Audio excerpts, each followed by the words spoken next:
जय हिंद। इस वीडियो में हम जानेंगे कि फेफड़े की आंतरिक संरचना क्या होती है और फेफड़े के आंतरिक संरचना में जो जो संरचनाएं पाई जाती हैं, जो जो संरचनाएं उनका क्या कार्य है, इन कार्यों के बारे में भी जानेंगे।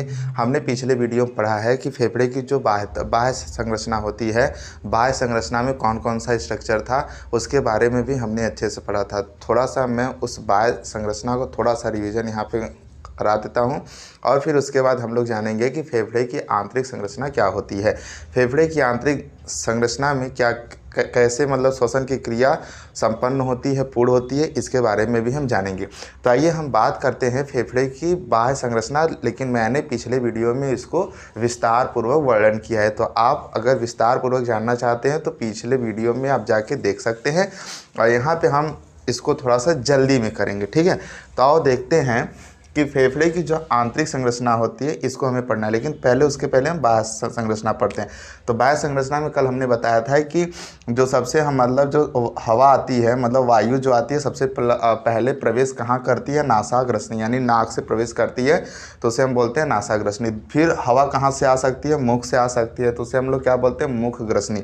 और दोनों ये ग्रसनियाँ आके कहाँ मिलती हैं? एक जगह, तो उसे हम लोग बोलते हैं कंठग्रसनी। क्या बोलते हैं? कंठग्रसनी। और ये जो कंठग्रसनी होता है, कंठग्रसनी से क्या होते हैं कि यहाँ पे कंठ होता है। क्या होता है? कंठ। इसी कंठ से क्या होती है? आवाज़ की ध्वनि उत्पन्न होती है और इसी आवाज़ की दो ध्वनि होती है, ये हमारे फेफड़े में उपस्थित जो हवाएं होती हैं वह हवा के प्रेशर से आवाज़ उत्पन्न होती है। जिसका कंठ जितना अच्छा होता है उसकी आवाज़ उतनी ही सुरीली होती है। कहा जाता है कि जो फीमेल होती हैं और मेल होती हैं, मेल का जो फीमेल की ओकल कार्ड होती है, जो कंठ होती है वो शार्प होती है, महीन होती है। लेकिन अगर मेल की बात करें तो मेल की क्या होती है? थोड़ा सा कठोर होती है और हार्ड होती है, क्योंकि उसमें जो मतलब कि ब्लड वेसल्स यानी रुधिर केशिकाओं की संख्या ज़्यादा होती है और फीमेल में कम होती है। इसी की वजह से फीमेल की जो आवाज़ होती हैं सुरीली होती हैं। और दूसरी चीज़ अगर हम बात करें कि जो कंठ होता है, कंठ को हम लोग बोलते हैं हिंदी में एकदम शुद्ध भाषा में टेटुआ। क्या बोलते हैं? टेटुआ। और हिंदी इंग्लिश में बोलते हैं एडम्स एप्पल। क्या बोलते हैं? Adam's apple. ये एडम्स एप्पल जो होता है, इसी से आवाज़ जितनी अच्छी आप निकाल सकते हैं। आवाज़ अनेक प्रकार, मतलब जानवरों का भी आवाज़ आप उत्पन्न कर सकते हैं। तो ये जो पोर्शन उठा है इसी को हम लोग बोलते हैं टेटुआ। गांव में आप सुने ही होंगे, बच्चे आपस में झगड़ा करते भी हैं तो कहते भी होंगे कि ज़्यादा मत बोल, नहीं टेटुआ दबा देंगे, ठीक है। ये सभी बोलते रहते हैं। तो आप मतलब गांव से तो बिलोंग करते होंगे ना, तो ये सब गांव में आप चीज़ें सुने होंगे, ठीक है। चलो आगे हम बात करते हैं कि अब कंठ के अगर नीचे आते हैं, देखिए एक हमें क्या दिखाई दे रही है? पाइप दिखाई दे रही है, नली, जिसे हमने क्या बोला? श्वास नली। क्या बोला?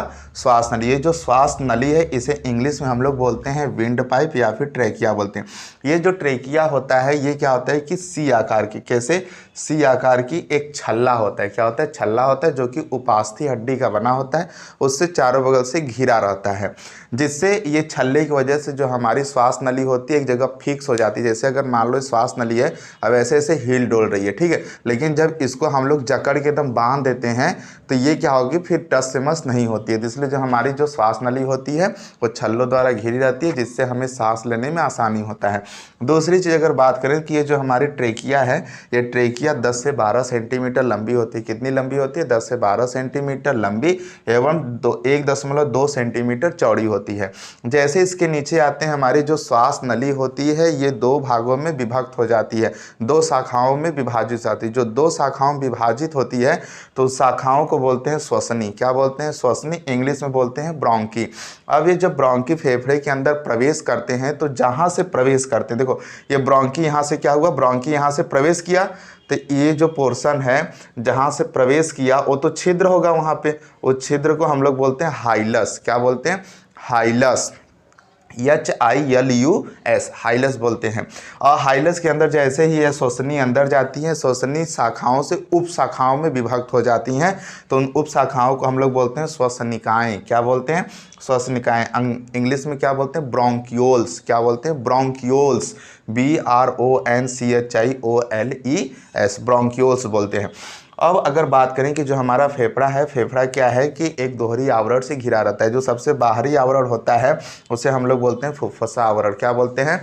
फुफ्फुसा आवरण, यानी कि अगर हम बोले आसान भाषा में कि जो हमारा फेफड़ा होता है एक आवरण द्वारा घिरा रहता है, जो कि उपकला ऊतक की बनी होती है, उसे हम लोग बोलते हैं फुफ्फुसा आवरण। अंग्रेजी की बात करें तो उसे बोलते हैं प्लूरल मेम्ब्रेन। अब ये जो प्लूरल मेम्ब्रेन है इसके नीचे क्या होते हैं कि आंतरिक और बाह्य आवरण के बीच में खाली स्थान होता है, उस खाली स्थान को हम लोग बोलते हैं फुफ्फुस गुहा। क्या बोलते हैं? फुफ्फुस गुहा, प्लूरल कैविटी। अब प्लूरल कैविटी के अंदर क्या होता है? द्रव भरा रहता है, उस द्रव को हम क्या बोलते हैं? Pleural fluid. क्या बोलते हैं? प्लूरल फ्लूइड बोलते हैं। अब अगर हम बात करें कि जैसे हम और बात करें तो ये जो हमारी दोनों फेफड़े हैं, ये दोनों फेफड़े क्या हैं कि हमारा डायाफ्राम के ऊपर टिका हुआ है। कहाँ टिका है?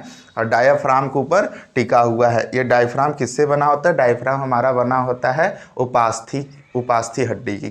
किसकी बनी होती है? उपास्थि हड्डी की। जब हम सांस लेते हैं तो ये डायफ्राम ऊपर जाता है, जब हम सांस छोड़ते हैं तो डायफ्राम नीचे होता है। तो यानी कि अगर हम सांस ले रहे हैं तो ये जो प्रक्रिया हो इसे अंतः श्वसन कहेंगे। क्या कहेंगे? अंतः श्वसन। अंतः श्वसन का मतलब क्या होता है कि हमने सांस लिया तो हमारा डायफ्राम ऊपर आया, जब हमने अंतः श्वसन किया तो फेफड़ा हमारा क्या आया? ऊपर आया। जब हमने सांस छोड़ा यानी बहिश्वसन, तो इस प्रक्रिया को क्या बोले? बहिश्वसन। इसमें हमारा डायफ्राम क्या होता है? नीचे जाता है। तो हमारा diaphragm up down up down up down up down करता रहता है। ठीक है, तो सांस लेने की प्रक्रिया को अंतः श्वसन, बाहर निकालने की प्रक्रिया को बहिश्वसन। ठीक है। अब बात करें कि हमारी जो फेफड़े होती हैं दो होती हैं। एक हमारा जो फेफड़ा होता है राइट लंग्स होता है और दूसरा कौन सा होता है? लेफ्ट लंग्स होता है। ये जो राइट लंग्स होता है उसे हम लोग क्या बोलते हैं? उसे हम लोग बोलते हैं दायां फेफड़ा, और ये वाला जो लेफ्ट लंग्स होता है इसे हम लोग बोलते हैं बायां फेफड़ा। ये जो बायां फेफड़ा होता है ये लंबाई में दाएं फेफड़े से बड़ी होती है, लेकिन चौड़ाई की अगर बात करें तो हमारा जो बायां फेफड़ा है यही होता है। ठीक है, और जो हमारा बायां फेफड़ा है ये चौड़ाई में क्या होते हैं? दाएं से बड़ा होता है, और ये लंबाई में बड़ा होता है। और फिर क्या है कि खास बात यह है कि दोनों फेफड़ों के बीच में क्या होता है कि ये छोटा इसलिए होता है ना, क्योंकि यहाँ के बीच में क्या होता है कि छोटा सा हृदय स्थित होता है। क्या होता है? हृदय स्थित होता है। तो हृदय के लिए जगह चाहिए, तो वहाँ पे हृदय स्थित है। अब अगर हम बात करें कि इसके अंदर देखो क्या है कि जैसे आप अंगूर देखें हैं, अगर अंगूर मार्केट से खरीद के आती है तो मार्केट से खरीद के जब अंगूर आता है इस संरचना को हम बाहर लेके चल रहे हैं। ठीक है, क्योंकि हमें पढ़ना है फेफड़े की आंतरिक संरचना। तो अगर हम बात करें तो ये हमारी क्या है? श्वसनिकाएँ हैं। क्या हैं? श्वसनिकाएँ, जिसे हम ब्रोंकियोल्स बोल रहे हैं। क्या बोल रहे हैं? ब्रोंकियोल्स। यानी कि ये जो हमारा ब्रोंकी था, ये देखो ब्रोंकी अंदर आया और अनेक शाखाओं विभक्त हो गया है। तो जब अनेक शाखाओं विभक्त थे इसी को हम लेते हैं। अब यहाँ पे हम क्या देखते हैं कि जैसे हम मार्केट से अंगूर खरीद के लाते हैं तो क्या देखते हैं कि अंगूर कुछ इस प्रकार के लगे रहते हैं। तो यानी अंगूर के गुच्छों की तरह ये हमारी जो कूपिकाएँ होती हैं वह ब्रोंकियोल्स के ऊपर लगी रहती हैं। तो ये जो अंगूर की जैसी संरचनाएं हैं इन्हें हम लोग क्या बोलते हैं? एल्वियोलाई बोलते हैं, यानी कूपिकाएँ। अगर इसके हिंदी में बात करें तो इसे हम लोग बोलते हैं कूपिकाएँ। ठीक है, या फिर दूसरा नाम है वायु कोष्ठ। क्या बोलते हैं? वायु कोष्ठ। अब अगर हम वायु कोष्ठ की बात करें तो हमने पहले ही वीडियो में हमने बताया था, मतलब पिछले वीडियो में हमने चर्चा किया था कि कैसे हमें पता चलता है कि हम मिश्रित हवा जब लेते हैं तो उसमें से केवल ऑक्सीजन ही हमारा बॉडी को अवशोषित मतलब एब्जॉर्ब छान के ले लेता है, बाकी की हवाओं को बाहर निकाल देता है, यानी एब्जॉर्ब नहीं करता, यानी ग्रहण नहीं करता है। तो ऐसा क्या खास बात होता है? ऐसा कौन सा छननी हमारे शरीर में होता है, हमारे फेफड़े में, जो केवल ऑक्सीजन को ही छानता है? तो देखिए यहाँ पे एकदम ध्यान से कि ये जो हमारी एल्वियोलाई है यही है छननी। क्या है? यही छननी है। ये छननी क्या कर रहा है? केवल जो हम पूरे हवा मतलब पूरा नाइट्रोजन, कार्बन, सल्फर जो भी हमारे साथ में जाने से मिश्रित जा रहे हैं, इन हवाओं में से केवल ऑक्सीजन को कौन छानता है? एल्वियोलाई, यानी कूपिकाएँ क्या करती हैं? केवल ऑक्सीजन को छान देती थी। यानी हमारे फेफड़े में छन्नी का काम कौन करता है? कूपिकाएँ। यानी अगर हम बायोलॉजी की भाषा में, अगर विज्ञान की भाषा में बोलें कूपिकाएँ क्या होती हैं, तो कूपिकाएँ यह एक ऐसी संरचना होती हैं जो कि गैसीय विनिमय, क्या गैसीय विनिमय में मदद करती हैं, यानी ऑक्सीजन और कार्बन डाइऑक्साइड का अदला और बदला करती हैं। मतलब कि जब हवा लेते हैं तो उसमें से ऑक्सीजन को ले लेती हैं, अदला की, और कार्बन डाइऑक्साइड को बाहर निकाले तो बदला, यानी अदला मतलब आवा, बदला का मतलब जावा। आवा जावा, कौन आवा? ऑक्सीजन आवा, और कौन जावा? कार्बन डाइऑक्साइड जावा। कहाँ जावा? बाहर जावा। ठीक है, अब अगर हम बात करें कि जो हमारी कोशिकाएं होती हैं, कोशिकाओं को हम एक बाहर क्या है कि थोड़ा सा स्ट्रक्चर में इसको हम जूम कर देते हैं। क्या कर देते हैं बच्चों? जूम कर देते हैं। तो अगर हम जूम किए तो हम क्या देख पा रहे हैं कि ये जो हमारी कोशिकाएं हैं, क्या हैं? ये हमारी कोशिकाएं, ये कोशिकाएं उपकला ऊतक से बनी हैं। किससे बनी हैं? उपकला ऊतक से मिलकर बनी हैं। किससे बनी हैं? उपकला ऊतक से मिलकर बनी हैं। और दूसरी अगर हम बात करें तो ये जो कोशिकाएं हैं, ये कोशिकाएं कैसी दिख रही हैं? तो बल्ब जैसी दिख रही हैं। कैसे दिख रही हैं? बल्ब जैसी संरचना दिख रही है। और सबसे बड़ी इंपॉर्टेंट चीज़ है कि ये जो हमारी कोशिकाएं होती हैं, कोशिकाओं के चारों ओर से क्या होती है कि रुधिर वाहिनियाँ फैली हुई रहती हैं। क्या फैली हुई रहती हैं? रुधिर वाहिनियाँ। रुधिर वाहिनियों में क्या बहता है? ऑक्सीजन बहता है। क्या बहता है? ऑक्सीजन। थोड़ा सा देखो, इस हम जो रुधिर वाहिनी थोड़ा सा इसको हम बड़ा करते हैं। बड़ा करने का तात्पर्य बस सिंपल सा है कि हम इसमें दिखाना है कि कैसे ऑक्सीजन और कार्बन डाइऑक्साइड का अदला बदला होता है। ठीक है, तो देखो बच्चों ध्यान से कि हम आप लोग को पता होगा कि हमारे जो शरीर है, हमारा जो शरीर है, शरीर में जो रुधिर बहते हैं, दो टाइप के रुधिर होते हैं। आप नाम सुने होंगे, एक आप सुने होंगे दूषित रुधिर। क्या सुने होंगे? दूषित। और एक सुने होंगे स्वच्छ। यानी दूषित रुधिर का मतलब क्या है कि जो हीमोग्लोबिन होता है, क्या होता है? हीमोग्लोबिन वह ऑक्सीजन के साथ जुड़ा होता है। किसके साथ? ऑक्सीजन के साथ जुड़ा होता है। स्वच्छ का मतलब ये होता है कि जो हीमोग्लोबिन होता है वह ऑक्सीजन के साथ जुड़ा होता है। किसके साथ जुड़ा होता है?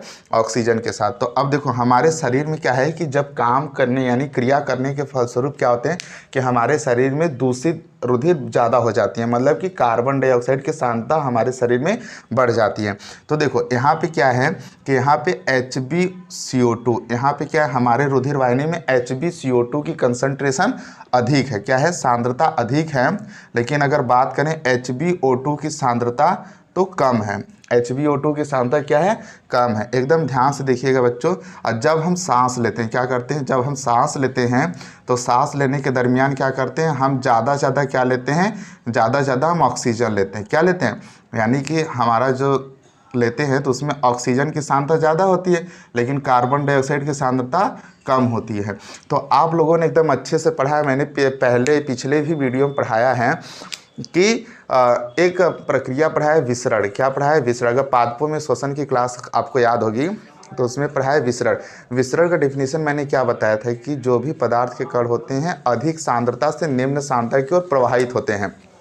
तो एकदम ध्यान से देखो बच्चों कि जब हमने ऑक्सीजन लिया तो कोशिकाओं के अंदर क्या ऑक्सीजन की सांद्रता बढ़ गई, लेकिन कार्बन डाइऑक्साइड की सांद्रता क्या है? कम है। और अगर रुधिर वाहिनी में बात करें तो रुधिर वाहिनी में देखो क्या है कि यहाँ पे ऑक्सीजन यानी HbO2 की सांद्रता कम है और यहाँ पे HbCO2 की सांद्रता अधिक है। तो सरल विसरण के नियमानुसार सांद्रता जिधर कम होगी और जिधर ज़्यादा होगी तो ज़्यादा वाला कहाँ आएगा? कम की ओर आएगा। क्या?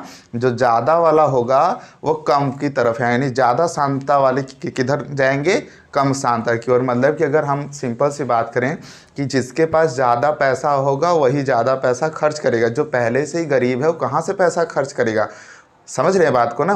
तो यहाँ पे देखो क्या है कि अब ये ऑक्सीजन क्या होगा कि यहाँ पे सांद्रता इसका अधिक है तो ये कहाँ मूव करेगा? अधिक सांद्रता से निम्न सांद्रता की ओर। यानी कि हमारे जो कोशिकाओं के अंदर है ये हमारा एल्वियोलाई छाना और ऑक्सीजन तुरंत जाके इससे जुड़ गया। यानी कि पहले क्या होगा? अब ये तो स्थान खाली नहीं है तो पहले यहाँ से क्या होगा? CO2 बाहर जाएगा। कहाँ जाएगा? CO2 बाहर। यानी अधिक सांद्रता कार्बन डाइऑक्साइड का अंदर है और बाहर क्या है? कम है। तो ऑक्सीजन यहाँ से जैसे ही बाहर जाएगा तो ये चेंज हो जाएगा किसमें? O2। यानी ऑक्सीजन आके इसके साथ बाइंड कर जाएगा और जैसे बाइंड करेगा रुधिर वाहिनियाँ बहा देती हैं इससे। और ऐसे ही पूरे शरीर में क्या होते हैं कि ऑक्सीजन की आपूर्ति यानी पूर्ति होती रहती है।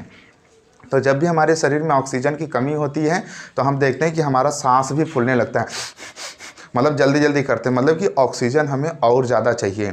ठीक है, तो ऐसे ही क्या होता है हमारी कोशिकाओं के अंदर गैसों का अदला और बदला होता है। मतलब ऑक्सीजन आता है और कार्बन डाइऑक्साइड बाहर निकलता है। और HbO2 की सांद्रता रुधिर वाहिनी में जब बढ़ जाती है तो ये फिर पूरे शरीर में पहुंच जाती है। जिन जिन कोशिकाओं के ऑक्सीजन की ज़रूरत होती है उनको ऑक्सीजन दे दिया जाता है। You got my point dear students? अब चलिए हम लोग बात करते हैं आगे कि कुछ कॉन्सेप्ट की बात करते हैं। कुछ नोट पॉइंट ये हैं कि जैसे अगर आपकी बात की जाए कि अगर जैसे ही अर्थ से ऊपर हम लोग जाते हैं तो ऑक्सीजन की जो सांद्रता होती है कम होने लगती है। क्या होती है?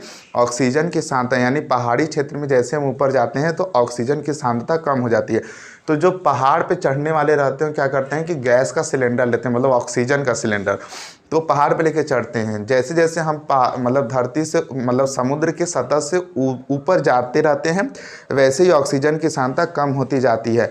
तो वहाँ पे क्या होता है कि हमारा दम घुटने लगता है। तो यानी कि जो हमारा श्वास दर होता है, मतलब सांस लेने का जो दर होता है, अगर हम सामान्यतः बोले तो हमारे सांस लेने का जो दर होता है 20 से 25 बार होता है। लेकिन जैसे हम पहाड़ों पे चढ़ने लगते हैं तो हमारा जो सांस का दर होता है वह बढ़ जाता है। यानी हमें ऑक्सीजन तो है नहीं वायुमंडल में, तो हम क्या करेंगे, जल्दी जल्दी सांस लेंगे। जब जल्दी जल्दी सांस लेंगे तो ज़्यादा ऑक्सीजन आएगा। तो इसलिए हमारा क्या होते हैं कि जितने भी पहाड़ पे रहने वाले लोग होते हैं उनको ज़्यादा क्या होती है, अस्थमा जैसी घातक बीमारी होती है, जैसे बोलते हैं दम घुटना। ठीक है, हाँफने लगते हैं। तो ये था कुछ नोट पॉइंट। अगर हम समुद्र की बात करें तो समुद्र के ऊपर अगर जाएंगे तो भी ऑक्सीजन की सांद्रता कम होती है, और समुद्र सतह से नीचे जाएंगे तो भी ऑक्सीजन की सांद्रता कम होती है। इसलिए जब भी गोताखोर समुद्र के अंदर जाते हैं तो हमेशा ऑक्सीजन का सिलेंडर लेके जाते हैं, नहीं उनका दम घुटने से उस समुद्र के अंदर ही उनकी मृत्यु हो जाएगी। उससे बचने के लिए वो यही काम करते हैं। ठीक है, तो ये मैंने बताया। अब देखो, अब कुछ और बताएंगे कि यहाँ पे एक चीज़ मैंने बोला है कि ये HbCO2 और HbO2 क्या है। थोड़ा सा हम इसको विस्तार से समझते हैं बच्चों, एकदम ध्यान से देखिएगा। तो यहाँ पे आपको ये चीज़ समझ में आए कि फेफड़े में जो गैसों का अदला बदला होता है कैसे होता है, क्लियर हुआ। तो अब हम पढ़ते हैं कि जो हीमोग्लोबिन होता है, ये हीमोग्लोबिन ऑक्सीजन से बाइंड करता है और कार्बन डाइऑक्साइड बाइंड करता है। तो जब ऑक्सीजन से बाइंड करता है तो उसे क्या बोलते हैं, और जब ये कार्बन डाइऑक्साइड से बाइंड करता है और ये ऑक्सीजन से, तब इसे क्या बोलते हैं। इसका अलग अलग नाम क्यों पड़ा और रुधिर लाल रंग की क्यों होती है, ये भी हम आज जानेंगे। तो देखो बच्चों, अभी तीसरे चैप्टर में हम आपको एकदम विस्तार पूर्वक बताएंगे कि जो रुधिर होता है, क्या होता है बच्चों, रुधिर जो होता है जिसे हम लोग ब्लड बोलते हैं, ये ब्लड किस रंग का होता है, तो आप सभी जानते हैं कि लाल रंग का होता है। और ये जो लाल रंग का रुधिर होता है क्यों होता है, क्योंकि इसमें एक श्वसन वर्णक पाया जाता है जिसे हम लोग बोलते हैं हीमोग्लोबिन। क्या बोलते हैं, हीमोग्लोबिन। आप लोग क्लास 9th में पढ़े हैं, आप लोग क्लास 9th में पढ़े हैं हीमोग्लोबिन के बारे में, कि हीमोग्लोबिन के वजह से ही रुधिर लाल रंग का होता है। तो हीमोग्लोबिन को हम शॉर्टकट में बच्चों लिखते हैं HB। क्या लिखते हैं, HB। अगर हीमोग्लोबिन को अगर दो खंड में तोड़ दें तो हीम का मतलब देखो बच्चों एकदम ध्यान से, और ग्लोबिन का मतलब भी समझना। हीम का मतलब होता है कि ये हीम में कुछ ऐसे प्रोस्थेटिक ग्रुप पाए जाते हैं जिसे हम लोग बोल सकते हैं आयरन। क्या बोलते हैं, आयरन। ये जो आयरन होते हैं हमेशा आयनिक फॉर्म में रहते हैं। और ग्लोबिन क्या है, ग्लोबिन एक प्रकार का प्रोटीन है। क्या है, प्रोटीन है। तो यानी हीमोग्लोबिन क्या है, हीमोग्लोबिन को हम लोग बोलते हैं श्वसन वर्णक। क्या बोलते हैं, श्वसन वर्णक। श्वसन वर्णक का मतलब ये कि अगर हीमोग्लोबिन अगर कार्बन डाइऑक्साइड के साथ जुड़ा, किसके साथ जुड़ा, कार्बन डाइऑक्साइड के साथ जुड़ा, तो ये जो यौगिक बना HbCO2, इसका नाम हो जाता है एकदम ध्यान से देखिए, इसका नाम हो जाता है कार्बोक्सी। क्या नाम हो जाता है, कार्बोक्सी हीमोग्लोबिन। Carboxy haemoglobin. अगर ये हीमोग्लोबिन ऑक्सीजन के साथ बाइंड करता है तब इसका नाम हो जाता, तब ये जो यौगिक बनाता है HbO2 बनाता है, तब इसे हम लोग बोलते हैं ऑक्सी हीमोग्लोबिन। तब इस यौगिक का क्या नाम हो जाता है, ऑक्सी हीमोग्लोबिन नाम हो जाता है। तो अब देखो, जैसे अब यानी कि अब ये जब ऑक्सीजन यानी हीमोग्लोबिन यहाँ पे CO2 को लेके आया था। अब जैसे CO2 को लाएगा तो अब ये HB के साथ तो CO2 जुड़ा था, तो ये स्थान खाली नहीं था, तो ऑक्सीजन अंदर आ नहीं सकता था। तो हीमोग्लोबिन क्या करता है, यहाँ पे जो ऑक्सीजन बैठा है बोलता है हे हीमोग्लोबिन तुम ऑक्सीजनवा को छोड़ोगे न तभी तो हम वहाँ पे आएंगे ना। तो हीमोग्लोबिन क्या कहता है कि हे CO2 तुम चलो हटो, तुम्हारा आवश्यकता हमें नहीं है, तुम्हारा सवारी यहीं तक था। फिर CO2 को लात मार के निकाल देता है, तो CO2 रोते रोते एल्वियोलाई में चला जाता है। और फिर जो ऑक्सीजन होता है, ये ऑक्सीजन तो बड़ा खुश हो जाता है। अब जैसे खुश होता है तुरंत आके हीमोग्लोबिन कहता आओ लल्ला हमारे पास जुड़ो, हमारे साथ चलो। तो हीमोग्लोबिन उसको क्या कर लिया, जोड़ लिया। तो ऐसे अब जोड़ के फिर वो निकल जाता है। तो जब ये CO2 के साथ जुड़ा, कब CO2 के साथ जुड़ता है हीमोग्लोबिन, जब किसी कोशिकाओं के अंदर उपापचयी क्रिया होती है। क्या होती है, उपापचयी क्रिया। जैसे ग्लूकोज टूट रहा है, उसमें CO2 बन रहा है, तो कोशिका के पास जब हीमोग्लोबिन जाता है तो बोलता है ये कोशिका सुनो। तो कोशिका कहता है हाँ बोलो। तो कहता है तुम्हारे अंदर CO2 है। तो उस कोशिका बोलता है हाँ है CO2। तो कहता है दे दो हमको, हमारे पास कोई नहीं है, हम जा रहे हैं फेफड़े के पास, सवारी लाद दे। तो CO2 क्या है, CO2 एक सवारी है और हीमोग्लोबिन क्या है, एक वाहन है। हीमोग्लोबिन पे CO2 आके बैठ जाता है। तो जैसे ही बैठता है तो उस यौगिक का नाम क्या हो जाता है, कार्बोक्सी हीमोग्लोबिन। अब ये सवारी मतलब ये जो हीमोग्लोबिन वाली जो गाड़ी है कहाँ पे जाके रुकती है, तो कुपिकाओं के पास जाके रुक जाती है। जैसे ही रुकती है तो अब CO2 को हीमोग्लोबिन क्या बोलता है, चलो उतरो तुम्हारा अवस्थान मतलब स्टेशन आ गया है। CO2 उतर जाता है, फिर वहाँ से किसको बैठा लेता है अपने पीठ पे, हीमोग्लोबिन ऑक्सीजन के साथ। तो जैसे हीमोग्लोबिन अब ऑक्सीजन के साथ जुड़ा तब उस जो यौगिक बना उसे हम लोग बोल दिए ऑक्सी हीमोग्लोबिन। फिर ऑक्सी हीमोग्लोबिन को हीमोग्लोबिन बैठा के उसी कोशिका के पास जाएगा जिस कोशिका से कार्बन डाइऑक्साइड लिया था। ठीक है, तो ऐसे ही हमारे शरीर में क्या होते हैं कि गैसों का परिवहन भी हो जाता है और ऐसे ही कुपिकाओं के द्वारा गैसों का विनिमय हो जाता है। तो जनरली दो ही गैसों का विनिमय होते हैं हमारे शरीर में, ऑक्सीजन और कार्बन डाइऑक्साइड का। तो यहाँ तक समझ में आया मेरे प्यारे बच्चों।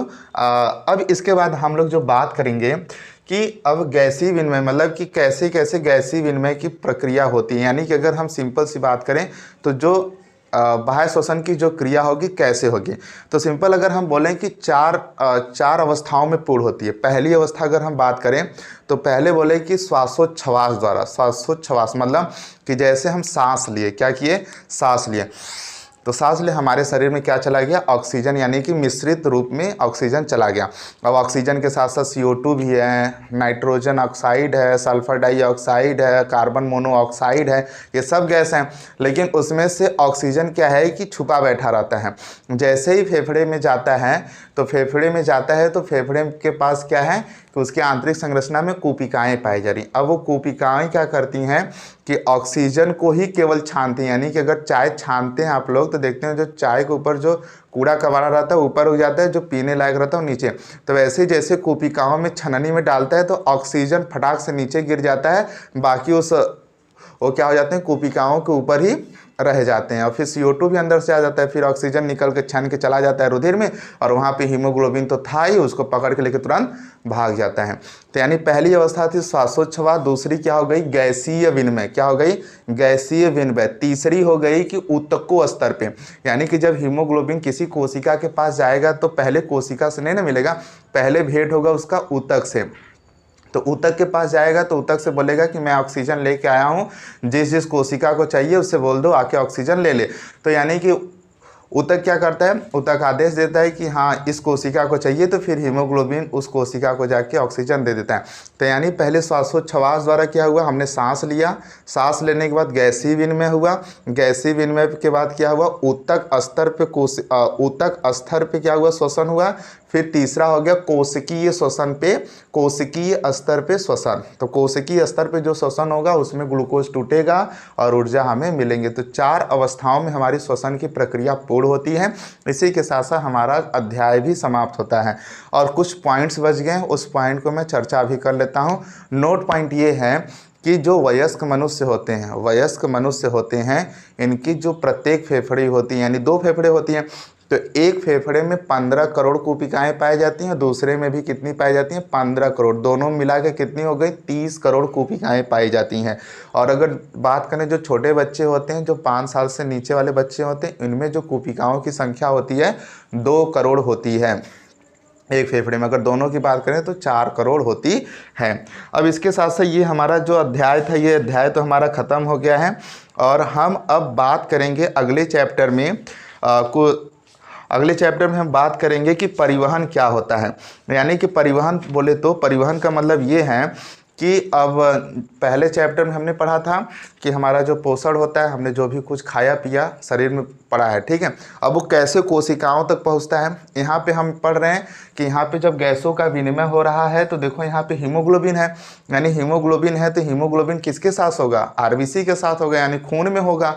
तो अब खून क्या कर रहा है, खून ऑक्सीजन का और ऑक्सीजन कार्बन डाइऑक्साइड का और जो पोषक पदार्थ हैं भोजन पचने के पश्चात उनका परिवहन कैसे करा रहा है, तो कौन करा रहा है इसके बारे में जानेंगे। लेकिन फिलहाल हमने तो जान लिया है ना कि ब्लड ही यानी रुधिर ही है जो पोषक पदार्थों का और ऑक्सीजन कार्बन डाइऑक्साइड परिवहन कराता है, तो हम पहले से जानते हैं। तो अगले चैप्टर में जब हम इसको पढ़ेंगे तो आसानी से पढ़ लेंगे। तो उस चैप्टर में हम ब्लड के बारे में पढ़ेंगे अच्छे से, हृदय के बारे में पढ़ेंगे, हृदय की संरचना के बारे में पढ़ेंगे, हृदय का कार्य पढ़ेंगे और चैप्टर हो जाएगा समाप्त। लेकिन एक चीज़ उसके पहले और पढ़ेंगे, पादपों में भी परिवहन पढ़ना है, ठीक है, मतलब जंतुओं के साथ साथ हमें पादप भी पढ़ना है। फिर उस परिवहन के बाद उत्सर्जन, ये हमारा जैव प्रक्रम खत्म हो जाएगा चैप्टर, ठीक है। तो आप लोग मन लगा के पढ़िएगा, जो भी कुछ डाउट होगा आप हमसे तुरंत कमेंट बॉक्स में लिख सकते हैं। और सबसे बड़ी बात यह है कि अगर आप मुझसे जुड़ना चाहते हैं, पर्सनली मुझसे क्यूज खेलना चाहते हैं, मतलब कि टेस्ट देना चाहते हैं, प्रॉपर नोट्स चाहिए आपको, तो आप टेलीग्राम पेज पे ऐड हो सकते हैं, डिस्क्रिप्शन बॉक्स में आपको लिंक मिल जाएगा, ठीक है।